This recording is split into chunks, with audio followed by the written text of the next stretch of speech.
എല്ലാവർക്കും നമസ്കാരം. പുതിയൊരു വീഡിയോയിലേക്ക് സ്വാഗതം. നടൻ പൃഥ്വിരാജും ഭാര്യ സുപ്രിയ മേനോനും ഒരു പാവം മനുഷ്യനോട് കാണിച്ച നെറുകേട് വേണമെങ്കിൽ പച്ച മലയാളത്തിൽ പറഞ്ഞു കഴിഞ്ഞാൽ ചെറ്റത്തരം എന്ന് വേണമെങ്കിൽ പറയാം. ആ ഒരു കഥയാണ് ഞാൻ നിങ്ങളുമായിട്ട് ഇന്ന് പങ്കുവെക്കാൻ പോകുന്നത്. ശരിക്കും ഈ സംഭവം നടക്കുന്നത് ഈ കൊറോണ സമയത്താണ്. അപ്പോൾ ഈ ആടുജീവിതം സിനിമ ഷൂട്ടിങ്ങുമായി ബന്ധപ്പെട്ട് ബ്ലസ്സിയും ടീമും പൃഥ്വിരാജുമാരുടെ കാസ്റ്റ് ആൻഡ് ക്രൂ എല്ലാം നേരെ ജോർദാനിലോട്ട് പോകുന്നു. അപ്പോൾ ജോർദാനിൽ ഏകദേശം 45 ദിവസത്തെ ഷൂട്ടിംഗ് ഫസ്റ്റ് ഷെഡ്യൂളായിരുന്നു അവിടെ പ്ലാൻ ചെയ്തത്. അപ്പോൾ ഏകദേശം 10-30ഓളം പേരടങ്ങുന്ന ഒരു സംഘമായിരുന്നു അങ്ങോട്ട് ചെന്നത്. അപ്പോൾ ജോർദാനിലെ ഒരു വ്യവസായമുണ്ട്, ഒരു ഗാർമെൻറ്റ് വലിയൊരു ഇൻഡസ്ട്രി നടത്തുന്നത്. ഏകദേശം 10-35,000 എംപ്ലോയീസ് വർക്ക് ചെയ്യുന്ന ഒരു കമ്പനി റൺ ചെയ്യുന്ന ഒരു മലയാളിയുണ്ട്, സനൽകുമാർ. തിരുവനന്തപുരം സ്വദേശിയാണ്, തിരുവനന്തപുരം നേമം സ്വദേശിയാണ്.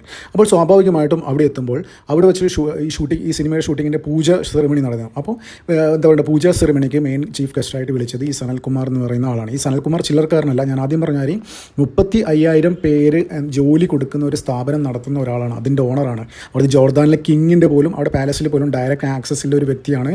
ഡയറക്റ്റ് ജോർദാൻ കിങ്ങിനെ പോലും ഡയറക്റ്റ് കോൾ ചെയ്യാൻ അത്രയും സ്വാധീനം, അതായത് ജോർദാൻ്റെ എക്കണോമിയിൽ GDP-യിൽ തന്നെ നല്ലൊരു കോൺട്രിബ്യൂഷൻ നൽകുന്ന ഒരു ഇൻഡസ്ട്രി, ഒരു സ്ഥാപനം നടത്തുന്ന ഒരാളാണ് ഈ സനൽകുമാർ.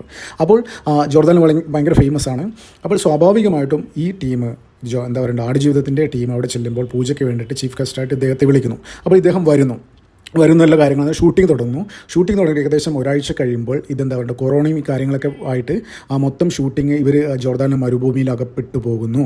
അപ്പോൾ ഒരു തരത്തിലും എന്താ പറയുക, കമ്മ്യൂണിക്കേഷൻ പോലും ഇല്ലാത്തൊരവസ്ഥയായി, അതായത് ഫോണിൽ പോലും ബന്ധപ്പെടാത്തൊരു അവസ്ഥയായി.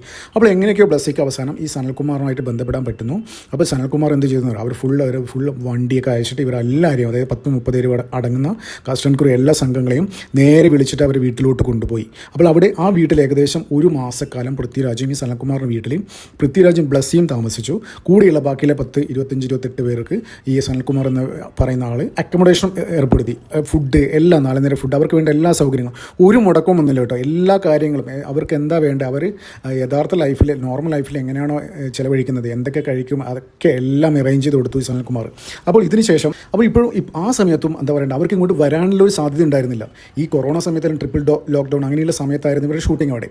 അപ്പോൾ ഇവിടുന്ന് സുരേഷ് ഗോപിയും മുരളീധരനൊക്കെ എന്താ പറയേണ്ടത്, ഈ സുപ്രിയ മേനോനും മല്ലിക സുകുമാരനൊക്കെ സുരേഷ് ഗോപിയും മുരളീധരനൊക്കെ കണ്ട് കരഞ്ഞ് കാല് പിടിച്ച് എന്താ പറയേണ്ടത്. ഇപ്പോൾ നമുക്കറിയാലോ, എമ്പുരാൻ സിനിമ റിലീസായില്ലേ, ആളറിഞ്ഞ് കളിക്കിടാന്നൊക്കെ പറഞ്ഞില്ലേ. ഈ ആളറിഞ്ഞ് കളിക്കിടാന്ന് ആരോടാ പറഞ്ഞത്, അവരുടെ തന്നെ ചെന്ന് എന്താ പറയേണ്ടത്, അവരുടെ കൈയും കാലും പിടിച്ച് എങ്ങനെയൊക്കെ ഇവർ സുരേഷ് ഗോപി ഇവരൊക്കെ ഇടപെട്ടു. എന്താ പറയേണ്ടത്, പിന്നെ ജോർദാനിൽ നിന്ന് ഇങ്ങോട്ട് വന്നു. അപ്പോൾ വരുന്നതിലും ഒരു വലിയ സ്റ്റോറി ഉണ്ട് കേട്ടോ. ഈ സനൽകുമാറിൻ്റെ അവിടെ നിന്നും അദ്ദേഹത്തിൻ്റെ നല്ല മനസ്സിൻ്റെ ഒരു കാര്യം ഞാൻ പറഞ്ഞുതരാം. ശരിക്കും എയർ ഇന്ത്യ ഫ്ലൈറ്റിലാണ് ജോർദാനിൽ നിന്ന് ഇങ്ങോട്ട് വരുന്നത്. അപ്പോൾ എയർ ഇന്ത്യ മിനിമം ഒക്യുപ്പൻസി 150 പേര് ഒക്യുപ്പൻസി വേണം, എന്നാൽ മാത്രമേ എയർ ഇന്ത്യ ഫ്ലൈറ്റ് ഇത്ര ദൂരം ട്രാവൽ ചെയ്യും. അപ്പോൾ ഇവർ ഏകദേശം 30 പേര് മാത്രമേ ഉണ്ടായുള്ളൂ. ബാക്കി സനൽകുമാർ എന്ത് വേണമെന്ന് ടിക്കറ്റൊക്കെ എടുത്തു കൊടുത്ത് 120 പേര്, ഇവരെ തൊഴിലാളികളെ, ഇയാളെ ഫാക്ടറിയിൽ ജോലി ചെയ്യുന്ന തൊഴിലാളികൾ 120 പേർക്ക് ടിക്കറ്റ് എടുത്തു കൊടുത്ത് 150 പേരാക്കിയിട്ട് അവരെ ഇങ്ങോട്ട് പറഞ്ഞു വിട്ടു, എയർ ഇന്ത്യ ഫ്ലൈറ്റ്. അപ്പോൾ ഒന്ന് ആലോചിച്ച് നോക്കി, ആ മനുഷ്യൻ്റെ ആ ഒരു നല്ല മനസ്സിൻ്റെ ആ ഒരു ഡെപ്ത് ഒന്ന് ആലോചിച്ച് നോക്കി. പിന്നെ അതിനുശേഷം എന്താ പറയേണ്ടത്, ഇനിയാണ് ശരിയായ സംഭവങ്ങൾ തുടങ്ങുന്നത്. ഇതിനുശേഷം ഈ സനൽകുമാറിൻ്റെ ഇളയ മകളുടെ കല്യാണം തിരുവനന്തപുരത്ത് വെച്ച റിസപ്ഷൻ നടന്നത്. അവിടെ ജോർദാനിൽ വെച്ചിട്ട് തന്നെയാണ് കല്യാണം കഴിച്ചത്. ഒരു ദുബായ് ബിസിനസ്മാനാണ്, കണ്ണൂർ ബേസ്ഡ് ഒരു ദുബായ് ബിസിനസ്മാനാണ് അദ്ദേഹത്തിൻ്റെ മകളെ കല്യാണം കഴിച്ചത്. പക്ഷേ ഈ തിരുവനന്തപുരത്ത് വെച്ചാണ് എന്താ പറയേണ്ടത്, ഈ കല്യാണത്തിൻ്റെ റിസപ്ഷൻ അറേഞ്ച് ചെയ്തത്. അപ്പോൾ എന്താ പറയുക, ഇതിനിടയിൽ ഈ പൃഥ്വിരാജും ബ്ലസ്സിയൊക്കെ ജോർദാനിൽ കുടുങ്ങിയ കാര്യം, അത്തരത്തിലുള്ള കാര്യങ്ങളൊക്കെ ഒരുപാട് വീഡിയോ ഒക്കെ ആയിട്ട് വന്നു. ബ്ലസ്സി പറയുന്നതും പൃഥ്വിരാജ് പറയുന്നതൊക്കെ. അപ്പോൾ സോഷ്യൽ മീഡിയയിലൊക്കെ ഭയങ്കര വൈറലായിരുന്നു. അപ്പോൾ ഈ ബ്ലസ്സി പറഞ്ഞിട്ടുണ്ടായിരുന്നു, അതായത് ആ സമയത്ത് ഞങ്ങൾ സഹായിക്കാൻ എത്തിയത് ഈ സനൽകുമാർ എന്ന് പറയുന്നത് മലയാളിയായിരുന്നു, അദ്ദേഹത്തിൻ്റെ വീട്ടിലാണ് ഞങ്ങൾ താമസിച്ചത്, എന്താ പറയുക, വലിയൊരു മനുഷ്യനാണ്, നല്ല ഇങ്ങനെ ഒരു കരുണ ആരും ഞങ്ങളോട് കാണിക്കില്ല, എന്താ പറയുക, അത്തരത്തിലുള്ള കാര്യങ്ങൾ, ഒരുപാട് നല്ല നല്ല കാര്യങ്ങൾ അദ്ദേഹത്തെക്കുറിച്ച് ബ്ലസ്സി ഈ ഇൻ്റർവ്യൂവിൽ എന്താ പറയുക വാചാലനായി. പക്ഷേ പൃഥ്വിരാജ് ഇൻ്റർവ്യൂവിൽ ഒരു തരത്തിലും ഒരു സ്ഥലത്ത് പോലും ഇദ്ദേഹത്തിൻ്റെ പേര് പരാമർശിച്ചിട്ടില്ല. ഞങ്ങൾക്ക് അങ്ങനത്തെ കഷ്ടപ്പാടുണ്ടായിട്ടില്ല, എല്ലാം എന്താ പറയണ്ടത്, ഞങ്ങൾ ചെയ്തു എന്ന രീതിയിൽ പുള്ളിക്കാരൻ എല്ലാ ഇൻ്റർവ്യൂവിലും വീഡിയോയിലൊക്കെ അങ്ങനെ പറഞ്ഞിരുന്നത്. ഒരിക്കലും ഒരു സ്ഥലത്തും ഈ സനൽകുമാർ എന്ന് പറയുന്ന വ്യക്തിയുടെ പേര് പരാമർശിച്ചിട്ടില്ല. ഒന്ന് ആലോചിച്ചൊക്കെ, ഈ എമ്പുരാൻ വിവാദം ഇപ്പോൾ ഇങ്ങനെ ഇതാക്കി നടക്കുന്നുണ്ടല്ലോ, അതിൻ്റെ സംവിധായം തന്നെ, ഈ ആടുജീവിതത്തിൻ്റെ സംവിധായം തന്നെ പല കാര്യങ്ങളും ചാനലെന്ന് പറയുന്നു. പക്ഷേ നിങ്ങൾ എവിടെയും കണ്ടിട്ടുണ്ട് സമയത്ത് സമയത്ത് ഈ എന്താ റിലീസായി കോൺട്രവേഴ്സി ഉണ്ടായതിനു ശേഷം എപ്പോഴെങ്കിലും പൃഥ്വിരാജ് വായി തുറക്കുന്നത് നിങ്ങൾ കണ്ടിട്ടുണ്ടോ? അപ്പോൾ ഈ റിസപ്ഷൻ്റെ സമയത്ത് സനൽകുമാർ പൃഥ്വിരാജിനും കുടുംബത്തെയും സുപ്രിയയും ഇവരെയൊക്കെ കുടുംബസമേതം ക്ഷണിച്ചിരുന്നു. അപ്പോൾ അന്ന് തിരുവനന്തപുരത്ത് ഉണ്ടായിരുന്നു. ഏകദേശം 1-2 ആഴ്ചക്കാലം പൃഥ്വിരാജ് തിരുവനന്തപുരത്ത് തന്നെ ഉണ്ടായിരുന്നു. എന്നിട്ട് പോലും എന്താ പറയുക, പൃഥ്വിരാജും കുടുംബവും സുപ്രിയൊന്നും വന്നില്ല, ഇദ്ദേഹത്തിൻ്റെ റിസപ്ഷൻ വന്നില്ല. അത് അദ്ദേഹത്തിന് വലിയൊരു വിഷമം ഉണ്ടായി എന്നാണ് അദ്ദേഹത്തിൻ്റെ അടുത്ത വൃത്തങ്ങൾ പറയുന്നത്. ഒന്ന് ആലോചിച്ച് നോക്കി, അതായത് ഇവരൊക്കെ വലിയ സെലിബ്രിറ്റി, പൃഥ്വിരാജിൻ്റെ എന്താ പറയുക മാമൻ്റെ മോനോ ആയിട്ടല്ല, എന്താ പറയുക, ഒരു മാസക്കാലം സ്വന്തം വീട്ടിൽ ഒരു കുടുംബാംഗ സ്വന്തം പോലെ കരുതി അവിടെ താമസിപ്പിച്ചത് ആരും ബന്ധുക്കൾ ഇതൊന്നും ആയിട്ടല്ല, അളിയനൊന്നും ആയിട്ടല്ല. അതായത് ഒരാളുടെ സെലിബ്രിറ്റി എന്ന രീതിയിൽ കൺസിഡർ ചെയ്തിട്ടുണ്ടാവായിരിക്കാം. അപ്പോൾ അത്തരത്തിലുള്ള സഹായങ്ങൾ ചെയ്തു കൊടുത്ത ഒരാൾ നമ്മുടെ ജീവിതത്തിൽ വളരെ ദുർഘടമായ ഘട്ടത്തിൽ നമ്മൾ സഹായിക്കുന്നവരുണ്ടല്ലോ, ഒരിക്കലും മറക്കാൻ പാടില്ല. ഈ നന്ദി എന്ന് പറയുന്ന സാധനം ഉണ്ടല്ലോ, ജീവിതത്തിൽ ഏറ്റവും ഒരു മനുഷ്യന് വേണ്ട ഒരു ഇതാണ്. നമ്മളോട് ആരെങ്കിലും എന്തെങ്കിലും നന്ദി ചെയ്തിട്ട് അത് തിരിച്ച് കാണിക്കണം കേട്ടോ. അത് വലിയ ജീവിതത്തിൽ എന്താ പറയുക, നമ്മുടെ മക്കൾക്കും ആൾക്കാർക്കും കൊടുക്കേണ്ട ഒരു പാഠമാണ്. അതൊരു വലിയൊരു ഉപദേശമാണ്. അത് നല്ല കാര്യം, നല്ല മനുഷ്യന്മാർക്ക് അങ്ങനെ ചെയ്യും. അതായത് ഒരു ആപത്ത് ഘട്ടത്തിൽ ഒരാൾ സഹായിച്ചിട്ടുണ്ടെങ്കിൽ ഒരിക്കലും അയാളെ കൈവിടരുത്. എന്താ പറയുക, അയാളെ ഏത് ഘട്ടത്തിലും ഏത് സന്നിഗ്ധ ഘട്ടത്തിലും അവരുടെ കൂടെ ഉണ്ടാവണം. അതൊരു വലിയൊരു മെസ്സേജാണ്. പക്ഷേ പൃഥ്വിരാജ് ആ ഒരു മര്യാദ പോലും ഇവിടെ കാണിച്ചില്ല. തിരുവനന്തപുരത്ത് ഉണ്ടായിട്ട് പോലും ഈ സനൽകുമാറിൻ്റെ മകളുടെ റിസപ്ഷനിൽ വന്നില്ല. ഒന്ന് ആലോചിച്ച് നോക്കിയേ. അതായത് ഇതിന് ശേഷവും ഇത് കഴിഞ്ഞിട്ട് സെക്കൻഡ് ഷെഡ്യൂളിന് പോകുമ്പോഴും ജോർദാനിലേക്ക് പോകുമ്പോൾ കൊറോണയുടെ ഇതൊക്കെ ബാനൊക്കെ ലിഫ്റ്റ് ചെയ്തതിന് ശേഷം വീണ്ടും ഒരു 30 ദിവസത്തെ ഷെഡ്യൂളിന് ഇതേ ആടുജീവിതം ടീം അങ്ങോട്ട് ചെന്നു. അപ്പോൾ ബ്ലസ്സി അവിടെ ചെന്നിട്ട് ജോർദാനിലെത്തിയിട്ട് സനൽകുമാറിനെ വിളിക്കുന്നു. അപ്പോൾ അദ്ദേഹം വീണ്ടും വരുന്നു, വേണ്ട സഹായങ്ങളൊക്കെ ചെയ്തു കൊടുക്കുന്നു. പക്ഷേ എന്നിട്ട് പോലും പൃഥ്വിരാജ് വിളിക്കുകയോ അങ്ങനെയില്ല, ഒരു കാര്യങ്ങളും ചെയ്തില്ല. ഒന്ന് ആലോചിച്ച് നോക്കിയേ. അതായത് എന്തൊരു ജാടയാടോ, ഒന്നൊരു ചാടയാണ്. അതായത് നിങ്ങൾക്കറിയാം, കുറച്ച് ദിവസം ഈ പൃഥ്വിരാജ് ആദ്യ കാലഘട്ടത്തിലൊക്കെ സിനിമയിൽ വരുന്നതിന് മുന്നേ തന്നെ ഈ ഇൻ്റർവ്യൂ ഒക്കെ കൊടുക്കുമായിരുന്നു. അപ്പോൾ അന്ന് പൃഥ്വിരാജും സുപ്രിയൊക്കെ ഒരു ഇൻ്റർവ്യൂവിൽ പറയുന്നുണ്ടായിരുന്നു, ജോൺ ബ്രിട്ടാസാണ് എവിടെയാണെന്ന് അറിയില്ല, അതായത് എങ്ങനെയാണ് നിങ്ങളെങ്ങനെ മീറ്റ് ചെയ്തത്, ഇവർ ഒരു ലവ് മാരേജ് ആണെന്നാണ് പറയുന്നത്.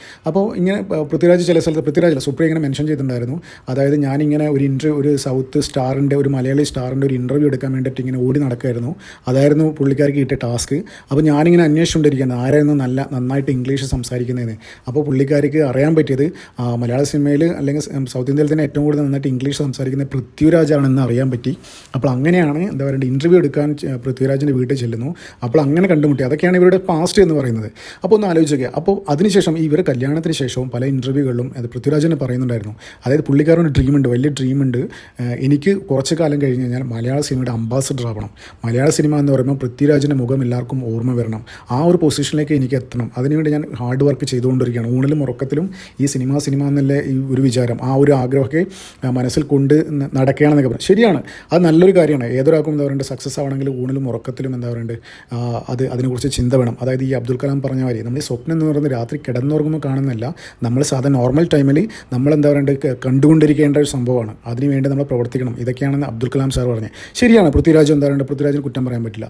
പക്ഷേ ഇപ്പോൾ സമീപകാലത്തിൽ ഒരുപാട് സംഭവ വികാസങ്ങൾ വെച്ച് നോക്കുമ്പോൾ, അതായത് ഇപ്പോഴും മോഹൻലാൽ എന്നൊരു വ്യക്തിയാണ് ഈ മലയാള സിനിമയിൽ പടുവൃക്ഷമായി നിലനിൽക്കുന്നത്. ആ പടുവൃക്ഷത്തെ എങ്ങനെയും ഇല്ലായ്മ ചെയ്യാനുള്ള ഒരുപാട് ഉപദേശങ്ങൾ നൽകിയത് ചിലപ്പോൾ ഈ സുപ്രിയ ആകാം എന്നുള്ള ചില സോഷ്യൽ മീഡിയ പോസ്റ്റുകളൊക്കെ ഈ അടുത്ത കാലത്ത് കണ്ടിരുന്നുണ്ട്. ഈ എമ്പുരാൻ കോൺട്രവേഴ്സി വന്നതിന് ശേഷം അങ്ങനെ കണ്ടിരുന്നു.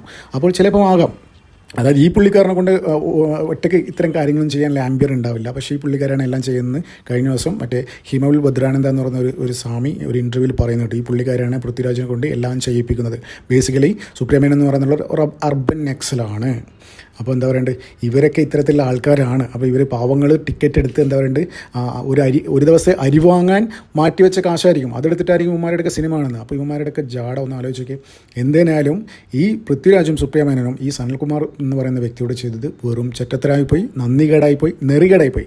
ഇതൊരു സ്റ്റോറിയാണ്, ഇത് നിങ്ങളോട് അറിയിക്കാൻ. ഇത് സോഷ്യൽ മീഡിയയിലൊക്കെ വളരെ ട്രെൻഡിങ് ആയിക്കൊണ്ടിരിക്കുന്ന ഒരു സ്റ്റോറിയാണ്. ഇത് നിങ്ങളോട് അറിയിക്കണം എന്ന് തോന്നി. എന്തായാലും നന്ദി, നമസ്കാരം. മറ്റൊരു വീഡിയോ കാണാം.